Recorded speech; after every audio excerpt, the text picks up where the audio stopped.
हिंदू धर्मात अधिक मासाला मोठे महत्त्व आहे.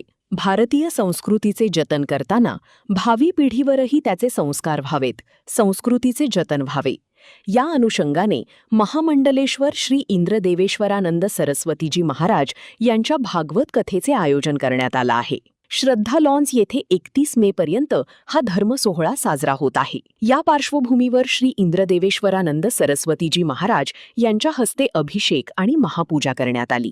यावेळी समस्त भाविकांच्या उपस्थितीत विधिवत पूजा करण्यात आली. त्यानंतर श्री इंद्रदेवेश्वरानंद सरस्वतीजी महाराज यांनी भागवत कथेचे सार भाविकांपुढे कथन केली.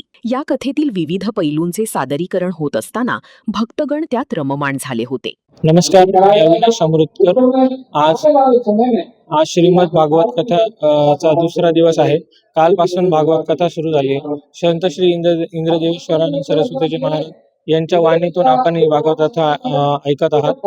आणि कालपेक्षा आजही गर्दी जास्त आहे. आज श्री महंत जी महाराज आज यांचे आगमनही झाले कथा ऐकण्यासाठी. तर सर्वांना विनंती आहे की सर्वांनी मोठ्या संख्येने कथा ऐकण्यासाठी तपोवनात श्री साई श्रद्धा लॉन्स इथे उपस्थित राहावे. रोज संध्याकाळी 4 ते 7 या वेळेमध्ये.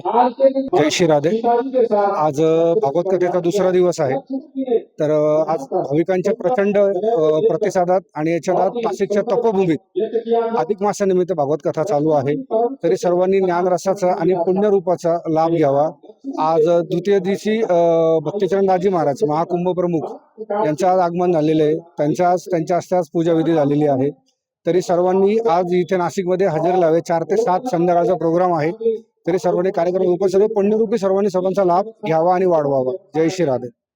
या दरम्यान स्वामी भक्तिचरणदास यांची विशेष उपस्थिती राहिली. या भगवत कथेचा भाविकांनी लाभ घ्यावा असे आवाहन आयोजकांनी केले आहे.